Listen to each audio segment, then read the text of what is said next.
Hello and welcome to the Tough Girl Podcast, a 3-time award-winning show that aims to motivate and inspire you while increasing the amount of female role models in the media, especially in relation to adventure and physical challenges.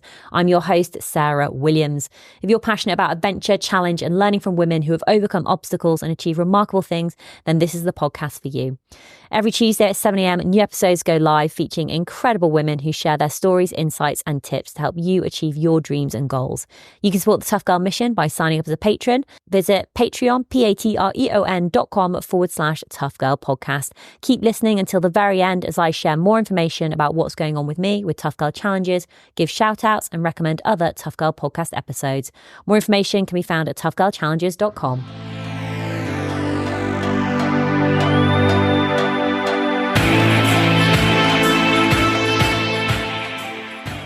Hi, I'm Juliette Denny. I'm a runner, outdoors person, hiker. I've dabbled in calisthenics, in handstands. I'm an Ironman, an ultra-runner, as I said, and just generally someone who loves being active, being outdoors and challenging myself to do things that scare me sometimes.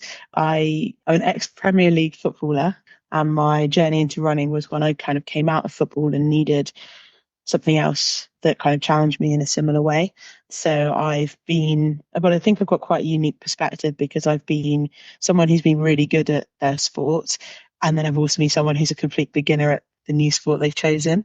So it's quite nice to be able to offer both perspectives on how it is to know that you can absolutely smash something and be great at it, but also to know you've got to take a bite of humble pie and ask for some help because you have no idea what you're doing.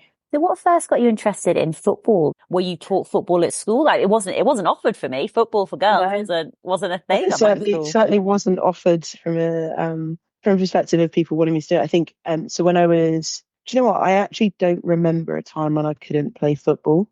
When I was very, very young, pre my own memories, to be honest, my dad and my mum, I think they're both very supportive in their own ways, and there were balls around as you are with kids, and I just decided I was going to kick it, and I kept kicking it, and I just don't remember a time when I couldn't do it. And I also don't remember a time growing up when I was very, very young, sort of between the ages of 3 and 7. I don't remember ever feeling like I wasn't allowed to do it, which I think, when we think back, that was early 1990s. That was quite a unique thing for girls to play football. It wasn't the norm, as you said. And then at school, I was lucky that I had a head teacher at primary school he was very much like, she can play. Like, why couldn't she play? When I was 11, so I'd been at that point in my kind of local Ringwood Rovers, as we were called back in the day. I think they still exist. I was in that team and I turned up to training age 11 and was told I wasn't allowed to play anymore because I was a girl.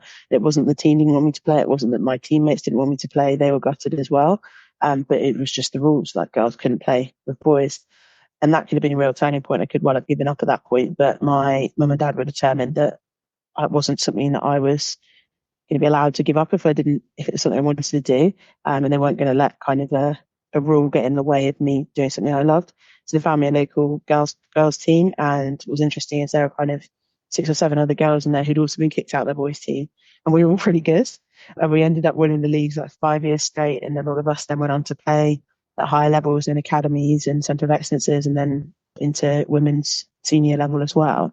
But all of that kind of stemmed off all of us being lucky enough to have parents or parental figures in our lives who said, no, you're going to be able to carry on doing this, and found us the club to play for. So, yeah, I don't really remember a time I couldn't do it. And I think it gave me so much, I look back on my life and think about what I got from football. I got the sense of winning, which sounds strange to say, but actually to have confidence in yourself that you can, you go 1-0 down and you win 2-1, like the confidence that gives you to know you can overcome something difficult, even though age 13, you have no idea that's what you're learning. But actually you're learning to win. You're also learning to lose, which is equally important, possibly more important. You're learning to analyze your own performances. You're learning to take criticism. You're learning to trust people in positions of knowledge who know more about the game than you. And you're learning that your body can do some pretty awesome things. And you can sprint down the end of the pitch, and you can, shoot with all your might and score an amazing goal. You're learning teamwork. You're learning, how to utilize the strengths and weaknesses of others. And I just think that I learned so much from that I don't really give it I didn't until I was an adult. I didn't really give it the credit it probably deserved. Did you plan to become like a Premier League footballer? Was sport and doing this an option for you? Were you encouraged down that route, or were you sort of like, look, there's no money in the sport. Women can't become professional footballers or can't play for the Premiership or, whatever. Yeah, What was that like going back at that time? it's really interesting to say that. I actually talked about it recently in a panel that I was with about how much that's changed. But for me, it was a constant challenge because I really liked school. I liked a lot of my subjects. I liked a lot of my teachers. I was quite academic, but whereas I liked that, I loved football and I loved being out on the pitch. I was, when I was kind of doing my GCSEs and A levels, I was training 4 times a week, playing twice at the weekend. It was just constant. I don't think there was a day when I didn't play at least 2 hours of football, even when I was studying all those things. And I think for me, I couldn't see a future where football wasn't the center of my future. And so I remember, we had those days at school where they'd sort of have career days and like, what do you want to be when you're older? I was like, well, I want to play football. And it wasn't a realistic career path for me at that age because it was realistic in terms of my ability. And I hope it's not too bigging myself up to say that, but it was realistic that I could make that sort of level.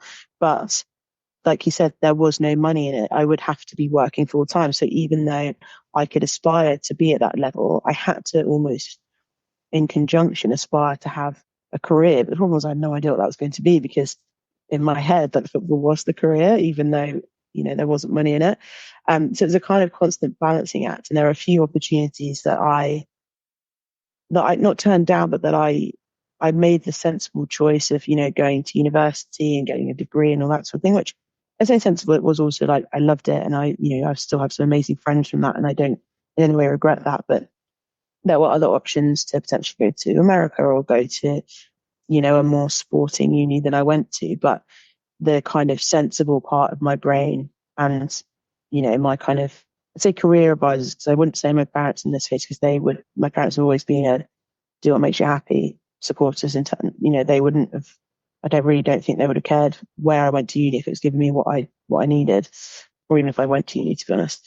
But I think for me it was a real challenge constantly between balancing the love of football and the feeling that I needed to do the right thing in inverted commas, and I need to do the proper thing and go get a job. But I remember being at school and doing this career workshop thing, and like the things that came out were like I should be a gardener, and I was like, I've got hay fever. I just don't think that's going to be an option because that just was just like the generic. Oh, you like being outdoors, you like being active, be a gardener, and I was like, hey, look, nothing against gardeners, great job, but I was just like, is this where you think I'm going? Because that doesn't give me a huge amount of excitement. But I think for me, it was really difficult because growing up, I wanted to play football and that was all I wanted to do. I didn't have any other, some kids, okay, fine, I wanted to be an astronaut as well, but turns out I'm not very good at, remembering names of stars and stuff. But I just wanted to play football. And that just wasn't a viable career path, which is why I get so excited now for these young girls who are growing up with that same talent, but with an incredible atmosphere around them. The facilities they have are unbelievable and the prospects are amazing. They can aspire to be a professional in that sport. And not only can they be a professional, they can hopefully make enough money that they can be a professional and then, set themselves up for life. Because that's the other thing that I had to think about. And I think that some of the women and girls who are in their careers now probably still think about it in the same way that I did, because they're not earning the money yet to set themselves up for their future unless they're like at the top of the game and got sponsorships and stuff. But you're kind of mid to bottom of table teams probably aren't earning enough individually to say, hey, look, I'm set for life on this end, which unlike their male counterparts. That I think what's amazing is that those young kids can do that. But yeah, I had to kind of think, well, do you know what, even if I do get to the top, and this is a conversation I had with myself a lot when I was kind of 18, 19, was if I do get to the top, then when that finishes, age, hopefully you get to like 30, 32, 35, whenever that finishes, I have to start again. And you have to start from the very, very beginning, and you have to start from entry level jobs and all that sort of stuff, which at that age is very difficult to do, particularly when you maybe don't have a huge amount of like directly transferable corporate skills or something. So that was another thing that factors into the decision of kind of going down the more standard route of going to uni and then getting a job. But I'm so excited for these girls who are growing up with the very real prospect and very real opportunity to be a professional in the sport they love. And for people to take it seriously as well, they can go to school and say, hey, I'm going to be a professional footballer. And the teachers can't say, but that's not possible. The teachers can say, hey, it's still going to be really difficult. And I think you should, get your grades still and make sure you put that as a backup. But okay, let's do it. And I think that's just amazing for these girls to have that option now. You obviously have such a love for football, but also, oh my God, I sound like my parents, like such a level head on you as well, like a very sort of logical head in terms of actually really thinking through your different options. What was it like transitioning or leaving football and sort of moving away from it or going in a different direction? Was that something that you actively decided? Was it decided for you? What happened there? It was really difficult, actually. It wasn't just that I loved football, it was that football was my identity. And, when I met people or, met friends of friends, they're like, Juliette, yeah, the girl who plays football. And that was my entire identity. So to move away from that was really difficult. I think in terms of what triggered it, there were a few things. Because I was working full time, it was becoming so difficult to keep up with the training and the match days and everything around that comes around that.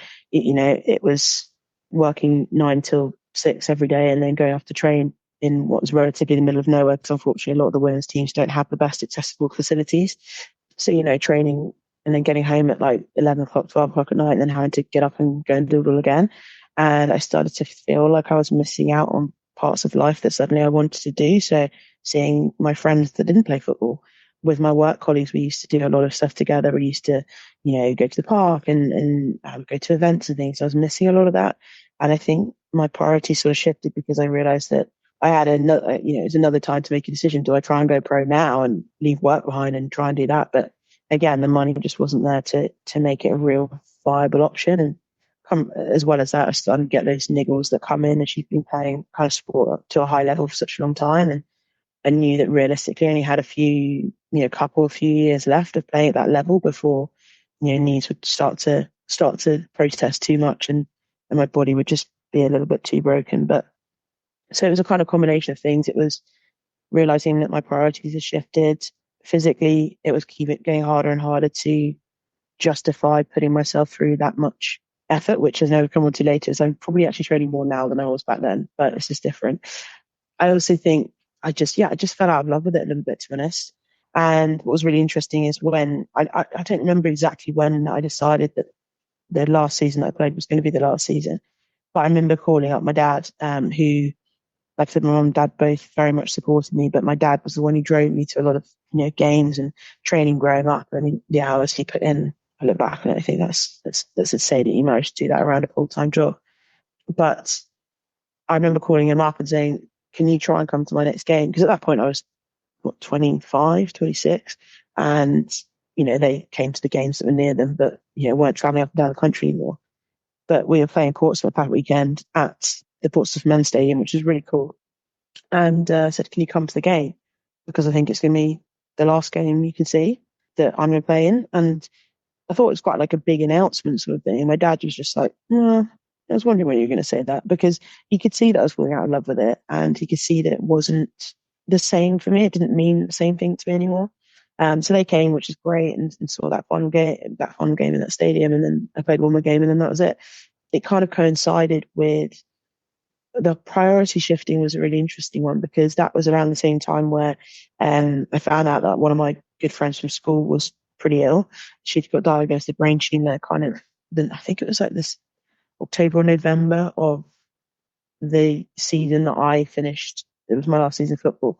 And so I was kind of battling with that a lot because she got diagnosed and we were all kind of trying to be positive and everything like that, but it was getting worse.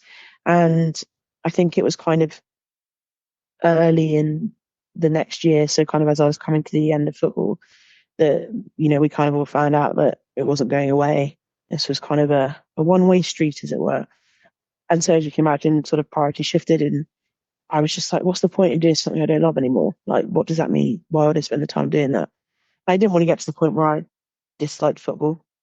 So I made the call. And then because my whole life had been taken up by football in a way that anyone who's done any sports or high level will understand, that it just completely dictates your life, from sleeping to eating to waking to schedules, everything.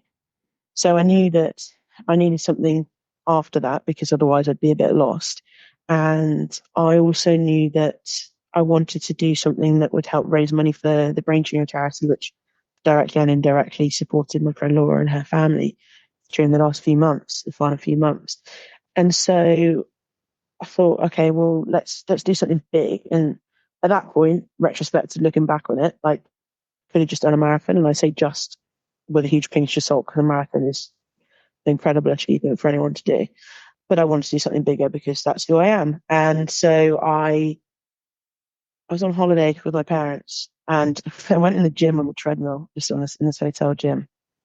And I was looking out and I was like, what if I ran South Downs Way? Now, I'm not sure if you're aware of how far the South Downs Way is. It's about between 100 and 112 miles, depending on which route you take. And it's a long, long way. And I'd only ever run a maximum of 10K before in one go in my entire life. But once I get something in my head, it's really difficult to get it out. And I know you said about, having a logical perspective and all that sort of stuff. I'm pretty good at that most of the time, but some things just, I don't need a logic or a reason to do them. They just feel like the right thing to do. And when that happens, it doesn't happen with everything, but when it does happen, I've learned to just trust it, because it's never, touch wood, it's never not worked out. And so I kind of got that idea in my head. I got back home and I sent an email around work and I said, does anybody fancy running 112 miles or so in September, which was 4 months away, over the course of 3 days? And I was just hoping that one person said yes. And in the end, 6 people said yes. So I then was navigating ending football, suddenly responsible for 7 people, including myself, going safely across the South Downs in September, having never planned anything like this before in my life, and managing the huge wave of emotions that came from watching my friend slowly but surely deteriorate. And I'm pretty sure I was trying to move house at the same time. It's just, I remember driving to a training run with my friends who would do it with me, and just like breaking down the car because I didn't know, it just hit me all at once. And I remember like ringing my dad and just saying, I didn't know what I said. But he's just like, what is it that needs to be fixed now? And I was like, I don't know which one's more important. And he's like, well, what's next then? What's next? What do you do? What do you just go run? And I was like, I think I just go run. I just ran, and I'm pretty sure my friends knew that I'd been upset in the car, but they didn't say anything. They just kind of cracked on as normal. And that was really nice, because by the end of the run, I felt back to normal. And it just showed me that running can really do that for you. So I'm getting a bit emotional, but it's a good emotion. Running can really do that for you. Sorry. Hey, you never apologize for your emotions. It brings up out all the feelings looking back on it. Like, you've been through a huge amount. When you were listing off you know, changing out from football, you're still working, you're losing such a good friend. Oh, I'm gonna cry. Ah. It was a lot, but I think what it did for me is show me that like, you can lean on people, and that the right people being around you is so important in those times. And also think it just showed me like how much running can just help you. Like, you don't have to run fast. Like, obviously we ran far, but that was a choice.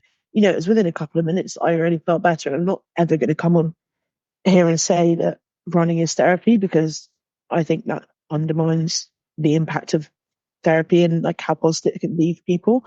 But for me, it did the job that I needed to do at the time. And we trained. I say trained. I actually don't. Looking back on it, we went for a few runs. Like, I don't think we in any way trained at the level we should have done for the challenge that we were about to take on.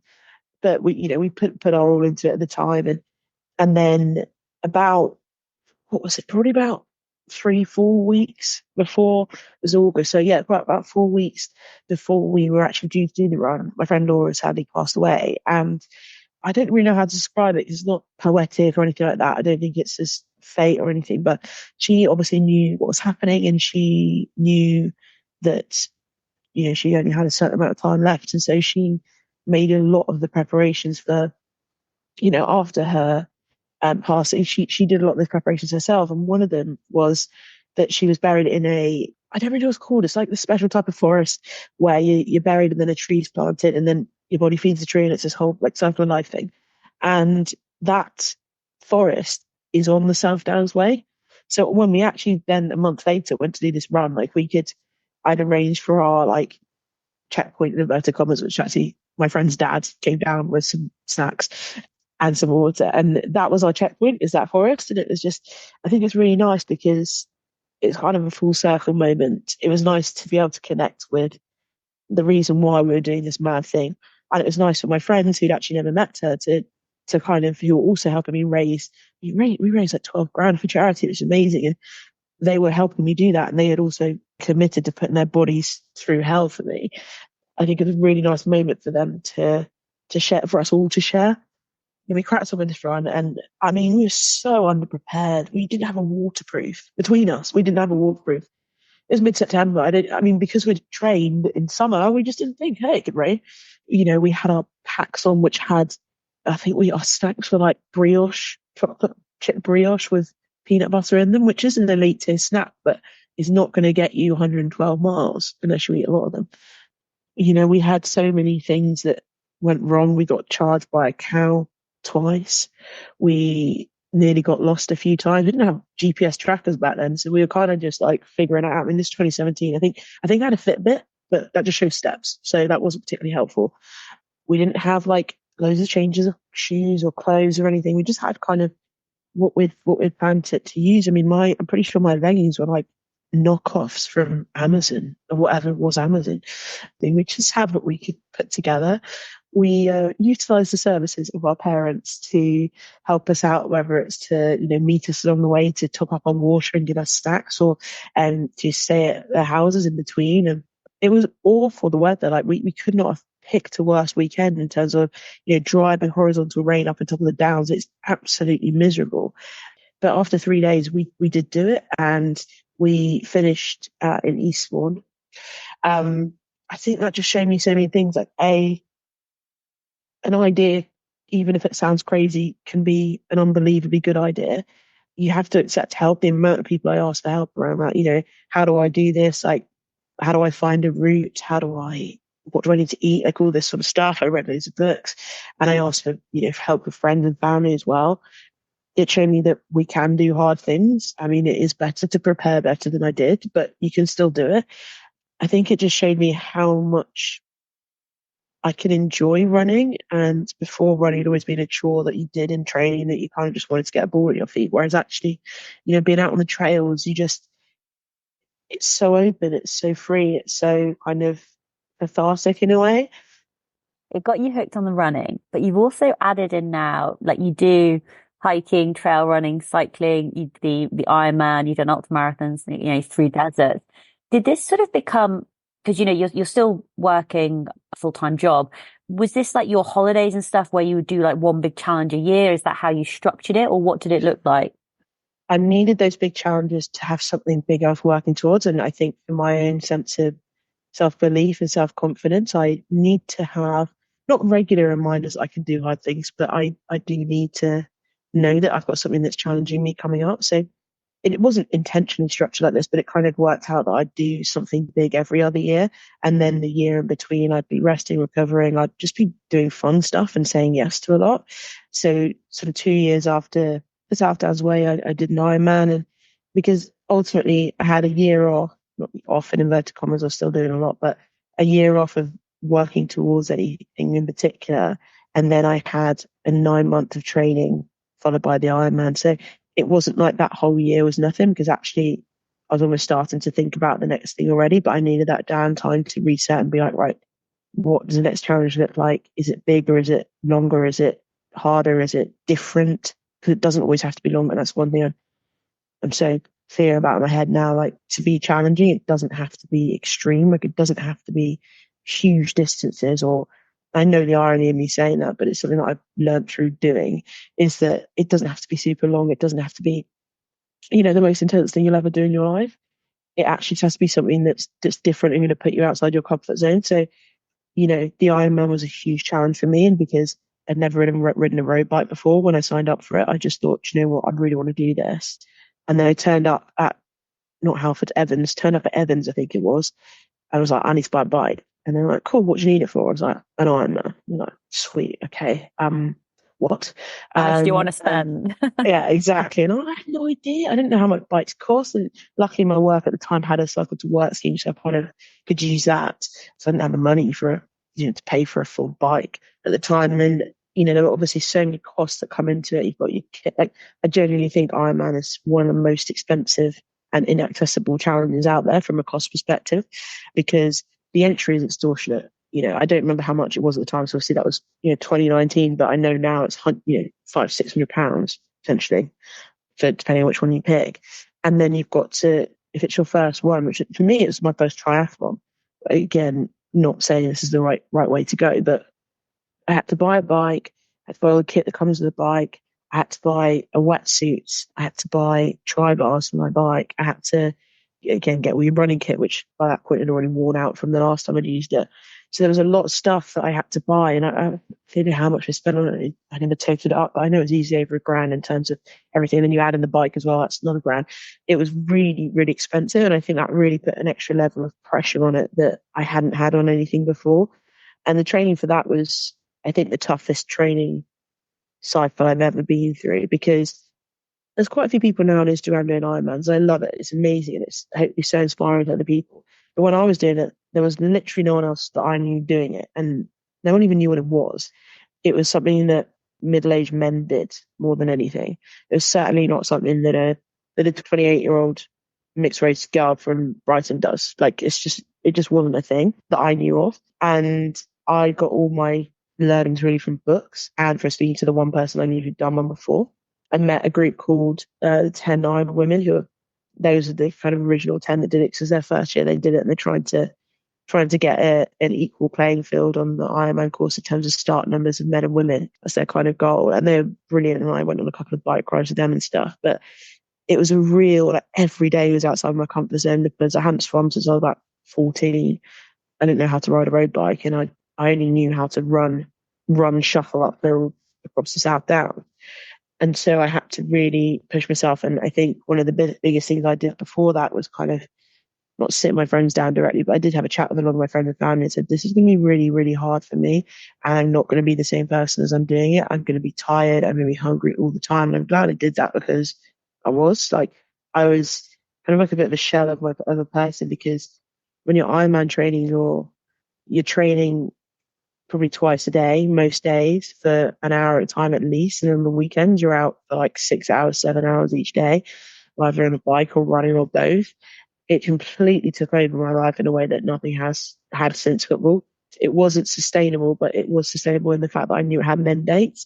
I knew that the end date in July was like, that's what I'm doing. That's all I'm working towards. And so I was very lucky that my friends and family were very, not just even accepted, like very supportive of it. I'd go to, a friend's birthday or whatever after doing a 6 hour training day that day on a Saturday, and go to the people be like, oh, do you want a drink? And I say, I just want an orange lemonade, please. And there'd be someone who didn't know what I'm doing. They're like, oh, you're not having a drink. And then one of my other friends would turn around and be like, no, she's doing an Ironman. She's not drinking right now.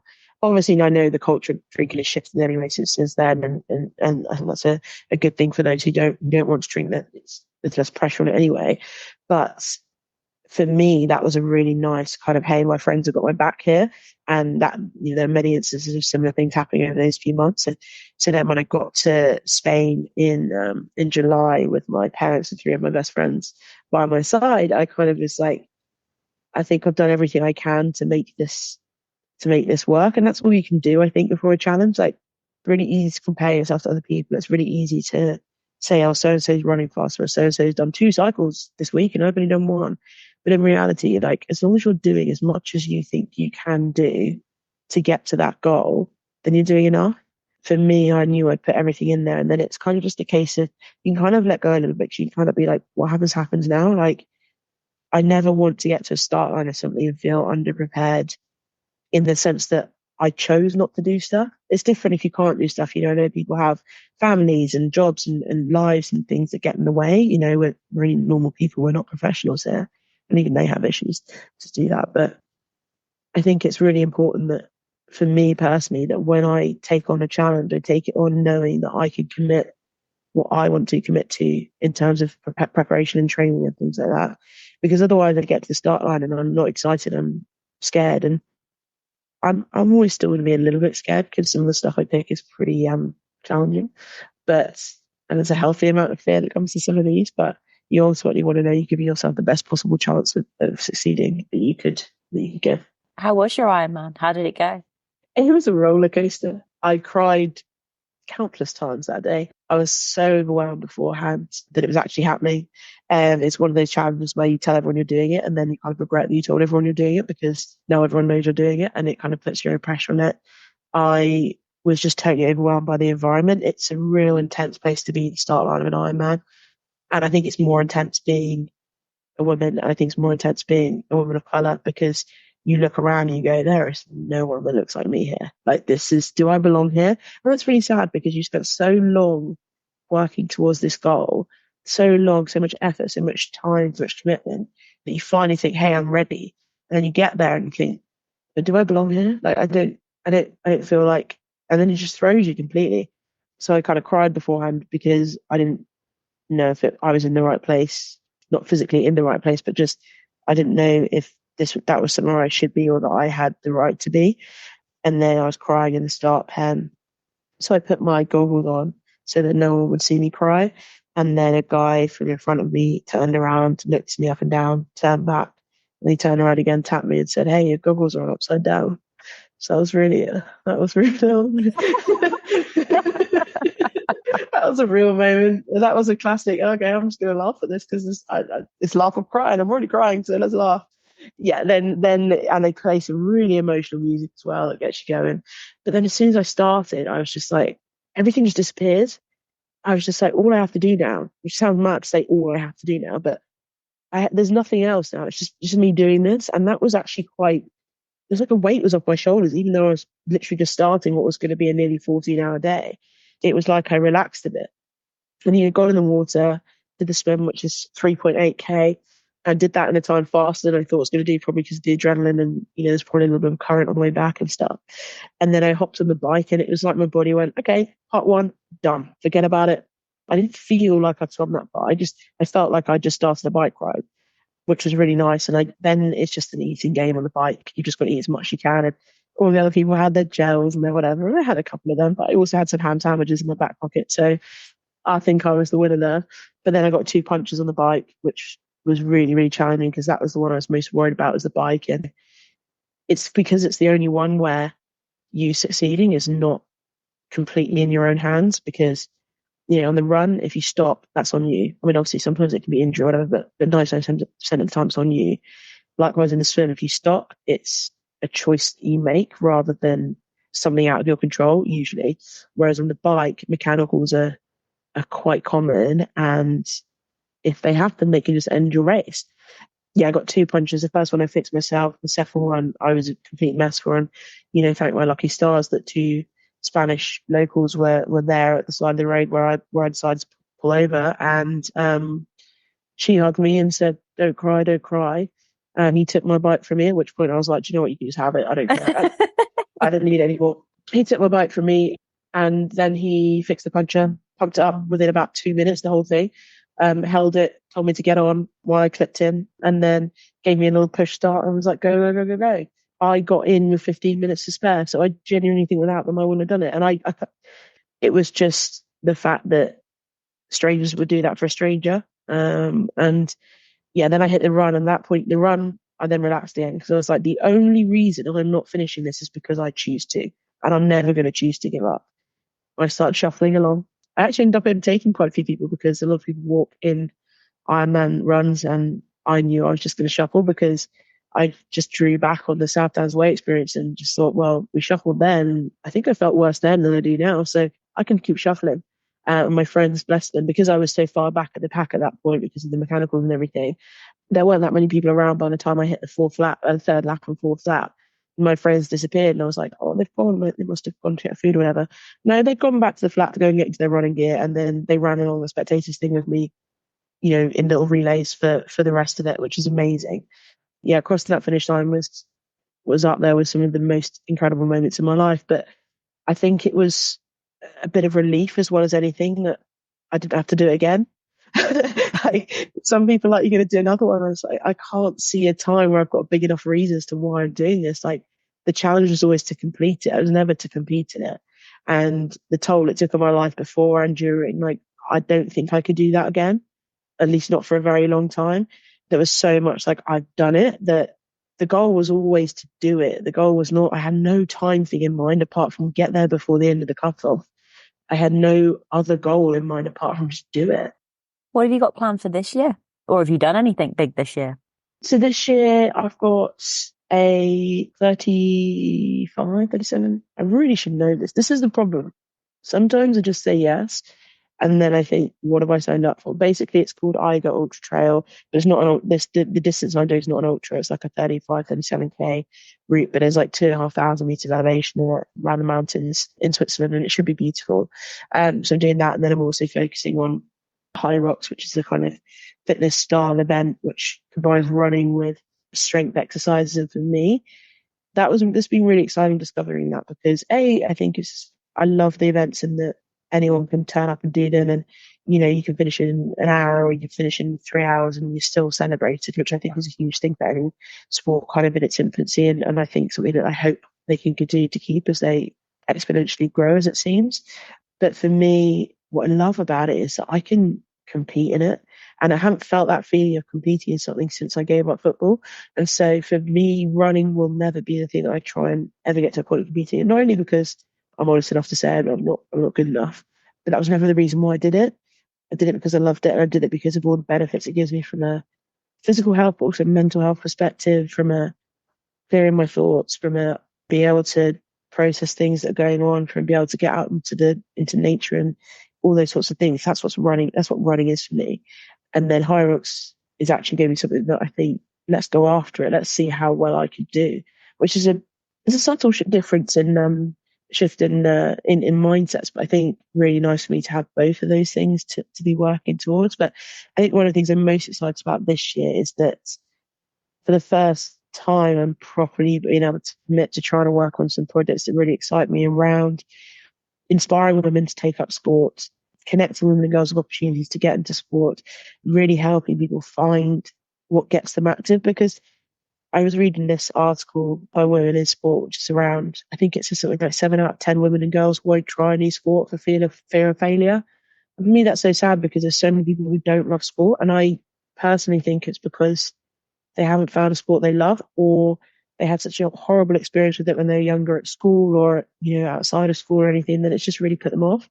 And I think for me, I really want to spend the next few months into next year creating opportunities where these women and girls can find their sport, and you don't have to be good at it. Like, as I said, I dabbled in calisthenics for the last 6 months, and that involves trying to learn to do a handstand, which has been an interesting experience. And there's plenty of videos of me failing, way more videos of me failing than of me doing it.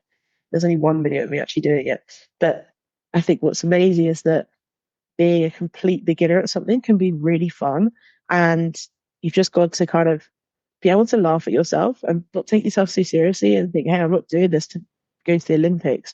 I'm doing this because it's a cool thing that my body can do and it's a cool thing that I can do. And actually the process of trying to learn to do something completely new is one that, again, going back to kind of learning around self-confidence and belief in yourself and finding it amazing what your body can do and the confidence you get, the connection you feel with yourself and your identity and everything like that.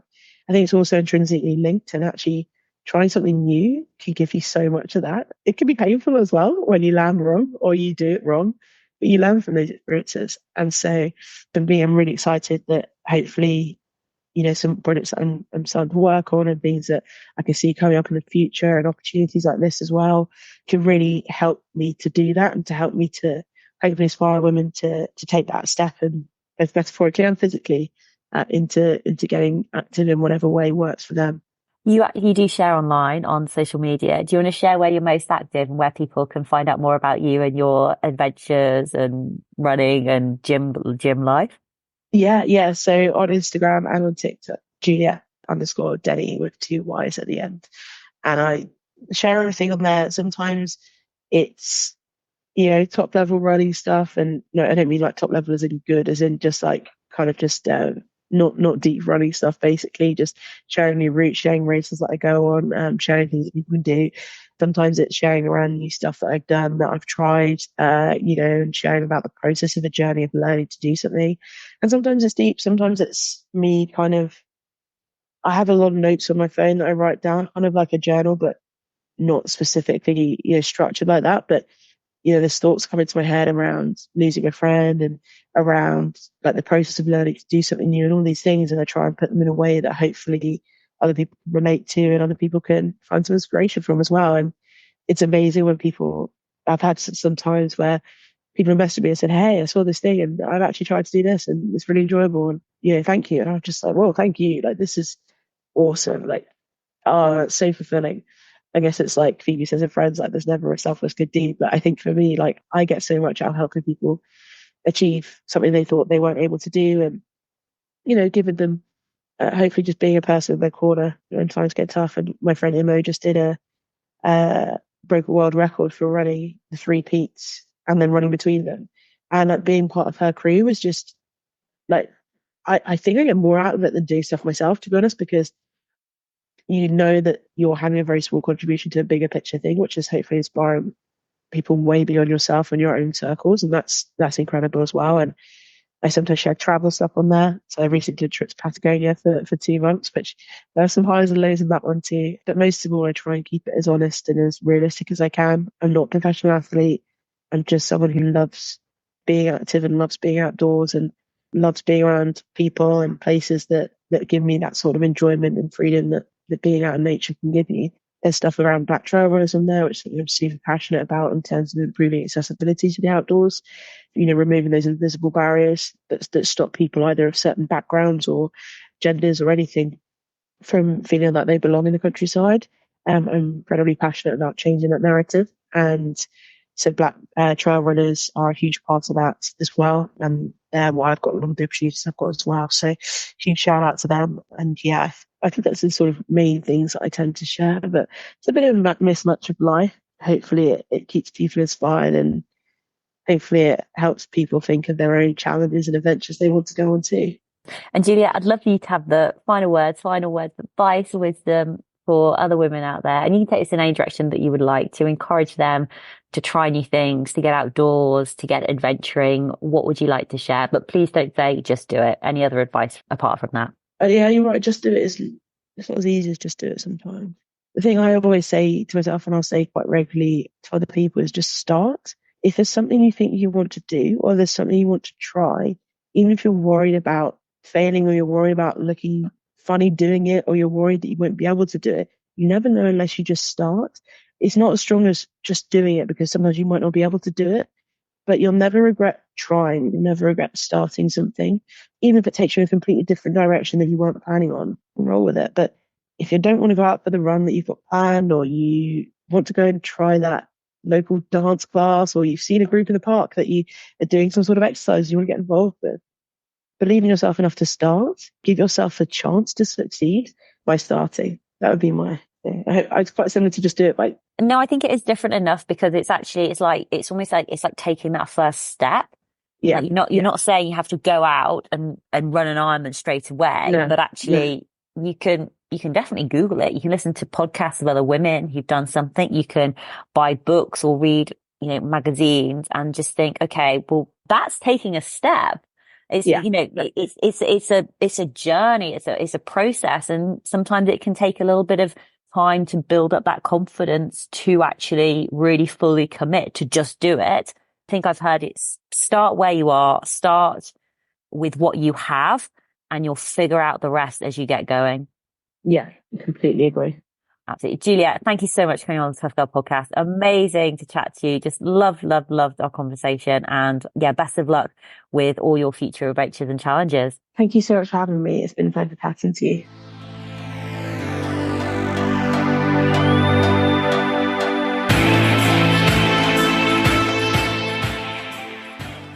Hey tribe, how you're doing? Today is the 4th of August, 2024, and it is a special day as it is the 9th year anniversary of the Tough Girl podcast. So I started the Tough Girl podcast way back on the 4th of August, 2015. I can't believe it's been going 9 years. So a massive thank you to you for listening. I really do appreciate all of your support. Just want to do a couple of shout outs as well for the incredible patrons out there who are supporting the mission to increase the amount of female role models in the media.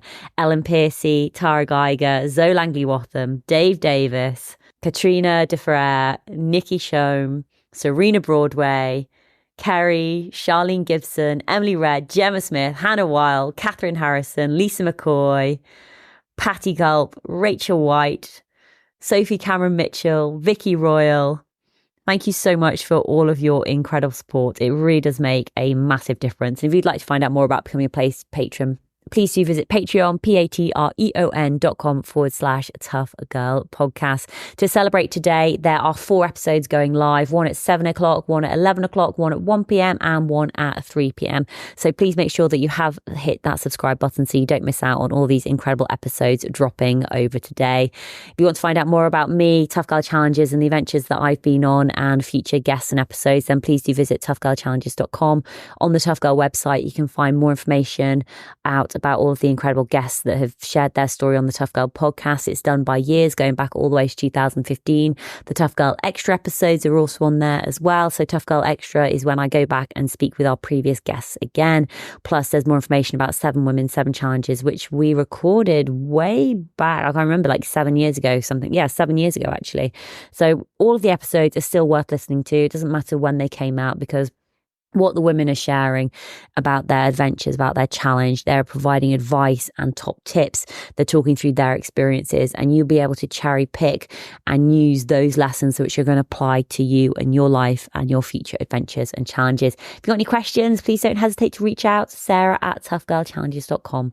All that's left for me to say is, wherever you are, whatever you are doing, give it your all, give it 110%, get after it, go for it, believe in yourself, because I believe in you. Take care, lots of love, and I'll speak to you soon. Bye.